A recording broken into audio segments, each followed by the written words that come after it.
What images come to your mind when you think of a cemetery? A spooky, abandoned place? Maybe a lone, bare tree and a sky that's always grey? Well, what if I told you that some cemeteries are nothing like that? What if I told you that some are so full of history and beauty that people visit them just like they would a famous museum? Today, we'll explore two of the most distinguished funerary grounds in Buenos Aires city, La Recoleta and La Chacarita. Welcome to Further Records. I'm Forrest. For more practice materials and fun stuff, check out our Instagram, TikTok, and YouTube channels. La Recoleta Cemetery. Towards the end of the 19th century, many wealthy families from Buenos Aires left their homes in the southern neighborhoods of the city. They moved north to the Recoleta neighborhood, which quickly became the city's most exclusive area. As a result, the cemetery became the final resting place for some of Argentina's most elite personalities. Heroes, founding fathers, and of course, rich families that show off their wealth with fancy, ostentatious tombs. Built in 1822 as the city's first public graveyard, it has become one of the city's top attractions. A blend of history, art, and architecture where you can explore hidden stories and admire the artistry within. It's considered one of the most unusual burial grounds. Can you guess why? Because unlike a typical cemetery, most of the graves are built above ground. These structures are called mausoleums, which are essentially astonishing buildings for burying the dead. There you'll find the tombs of notable people, including Eva Perón, presidents of Argentina, Nobel Prize winners, the founder of the Argentine Navy, and military commanders such as Julio Argentino Roca. If you're lucky, you might spot some other very famous residents, the cats. Yes, you heard that right. For years, La Recoleta has been home to a large group of stray cats, which have become an attraction in their own right. You'll see them wandering through the extravagant tombs and sunbathing on top of them, oblivious to the history around them. The cemetery's beauty and historical significance have earned it international recognition.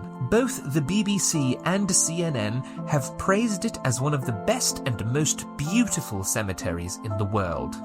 So, the next time you think of a funerary ground, think of La Recoleta, a stunning blend of art, architecture, and hidden stories, all waiting to be explored. It's not just a cemetery, it's an entire city of the dead. West of the city centre, we'll come across another large burial ground that doesn't get half as much recognition as La Recoleta. I'm talking about La Chacarita Cemetery, which owes its existence to the yellow fever outbreak in the 1870s. During that time, it was necessary to build new graveyards since the existing ones were strained beyond capacity, and La Recoleta prohibited the burial of those who had died from the epidemic. Located in the heart of the neighborhood it's named after, the Chacarita burying site is the largest in the country, and it was the first place to be formally determined as a public cemetery in the city. Each year, La Chacarita welcomes hundreds of visitors and tourists who lose themselves in the tranquility and artistic memorials, walking through the graves of celebrities and prominent figures. Amongst architectural works of art, sculptures, history, and illustrious figures, La Chacarita allows us to witness the lively Buenos Aires. No pun intended.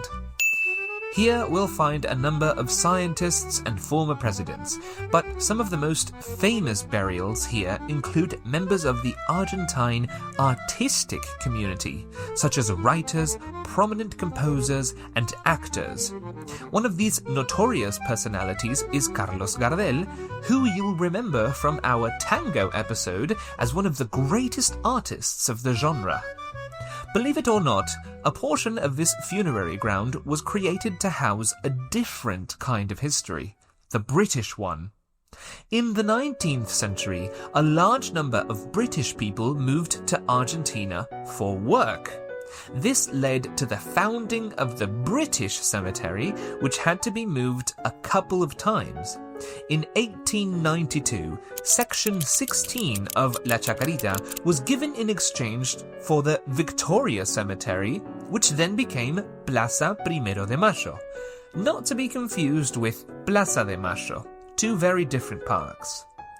Over time, the British and German communities grew, and in 1913 the area was divided into what we know now as the separate British and German cemeteries. Though they share a history, those areas are now independent and managed separately from the main Chacarita cemetery. Today we went from the opulent mausoleums of Argentina's elite to the final resting places of the most celebrated artists. As we've seen in this episode, these cemeteries reveal the history, culture, and unique identity of Buenos Aires, proving that even in death, a city's story can continue to be told. Thank you for listening to Further Records. Remember our other resources. We have tips on YouTube, funny videos on TikTok, and extra learning material on Instagram. In this podcast, we use the following phrases. Spooky. This is an informal adjective meaning frightening, scary, or eerie. It's often used to describe things related to ghosts or Halloween. Bare. An adjective meaning not covered or decorated, exposed. For example, a bare tree has no leaves. Show off. A phrasal verb meaning to display something in a proud way to get attention. It often has a slightly negative connotation, like being arrogant. Another similar word in today's episode is opulent. Strained beyond capacity. It means that something was used so much that it could no longer handle the pressure or demand. No pun intended. An idiomatic phrase used after making a joke or a play on words to show that the humor was intentional. In this case, lively Buenos Aires. Illustrious. An adjective meaning well-known, respected, and admired for past achievements. It's a good synonym for famous or prominent. Keep boosting your English journey with us. Subscribe on Apple Podcasts, Spotify, or wherever you get your podcasts. Comments, questions, concerns? Send us an email. We'd love to hear from you. See you next time.